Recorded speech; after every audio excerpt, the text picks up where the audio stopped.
Boris Appa ja Vielja, Mounama Stefan Mikaelsson ja Leti Gairas Pelotaka Vofteka. Jag väljer här att kortfattat beskriva den utveckling som skett sedan Earth Summit ägde rum i Rio de Janeiro år 1992. Idag tar urfolken och våra territorier emot de negativa konsekvenserna av 29 år misslyckad europeisk klimatpolitik.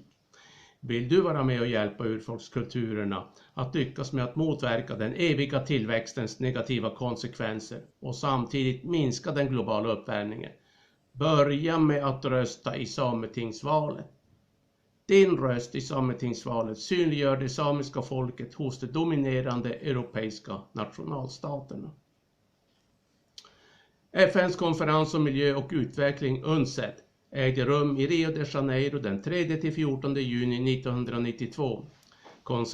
Konferensen behandlade globala miljö- och utvecklingsfrågor av stor betydelse för, som det angavs, mänsklighetens fortlevnad. Vid denna konferens antogs sammanlagt 5 dokument, nämligen konventionerna om biologisk mångfald och om klimatförändringar, skogsprinciperna, Rio-deklarationen och Agenda 21. Men redan året efter att nationalstaten Sverige hade förbundit sig att arbeta för en bärkraftig utveckling och med involverande av urfolk i beslutsprocessen, så beslutade riksdagen år 1993 i motsatt riktning och sänkte lägsta slutavverkningsålder för skog ner till 90 och i vissa fall 80 år. Precis diametral riktning än vad världssamfundet förbundit sig vid Rio-konferensen. 10 år senare inför den andra miljökonferensen om bärkraftig utveckling WSSD, World Summit on Sustainable Development, så antog urfolkens delegationer den så kallade Kimberley-deklarationen och jag citerar: "Sedan 1992 har jordens ekosystem förändrats. Vi är i kris. Vi befinner oss i en accelererande spiral av klimatförändringar som inte kommer att uthärda tillväxtekonomins girigheter. De åtaganden som gjordes till urfolken i Agenda 21, inklusive vårt fulla och effektiva deltagande, har inte genomförts på grund av bristen på politisk vilja."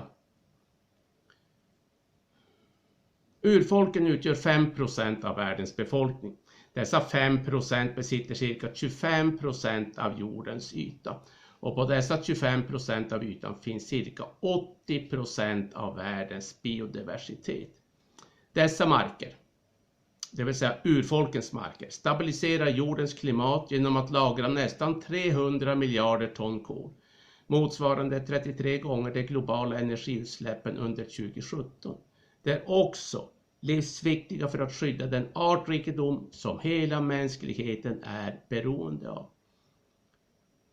Att fortsätta förstöra taigan och utarma urfolkens territorier i Sápmi och på svensk sida innebär också ett skapande av en öken i Arktis med monokulturer, främmande trädarter, frånvaro av gammal skog och med sjunkande vattenkvaliteter, samt avsaknad av en lika ungdomligt levande som urgammal urfolkskultur.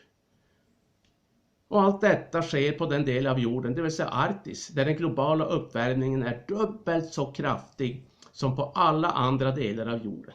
Åtgärderna för att motverka detta måste således vara dubbelt så kraftiga i Arktis som till exempel i Amazonas, så att den inneboende motståndskraften, det vill säga den så kallade resiliensen, kan fortsätta att vara ett naturligt skydd och bevaras fullt ut i en oförstörd natur. Det här är också en del av urfolkens självbestämmande. Men vad är då ett samiskt självbestämmande? Jag ber att få hänvisa till Sveriges rapportering kring efterlevandet av FNs konvention om ekonomiska, sociala och kulturella rättigheter, S 2006/1910/SK, och jag citerar: "Det är Sveriges regerings uppfattning att urfolk har rätt till självbestämmande då det utgör folk enligt den betydelse som avses i den gemensamma artikel 1 i 1966 års internationella konvention om medborgerliga och politiska rättigheter och 1966 års internationella konvention om ekonomiska, sociala och kulturella rättigheter. Slutcitat. Och den gemensamma artikel 1 anger det samiska självbestämmandet. Alla folk har rätt till självbestämmande. Genom denna rätt bestämmer de fritt sin politiska status och bedriver fritt sin ekonomiska, sociala och kulturella utveckling. Avslutningsvis blir mina konklusioner för dagen. Implementera omedelbart och utan dröjsmål dels Agenda 2030 och dels ICE-SCR samt ratificera ILO 169.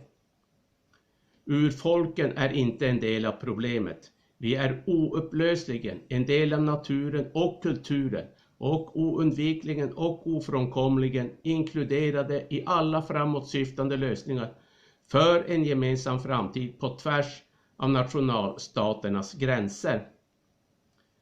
Genastit, persona, ja pelotaka sametikkivalka. Rösta på person och parti i sametingsvalet.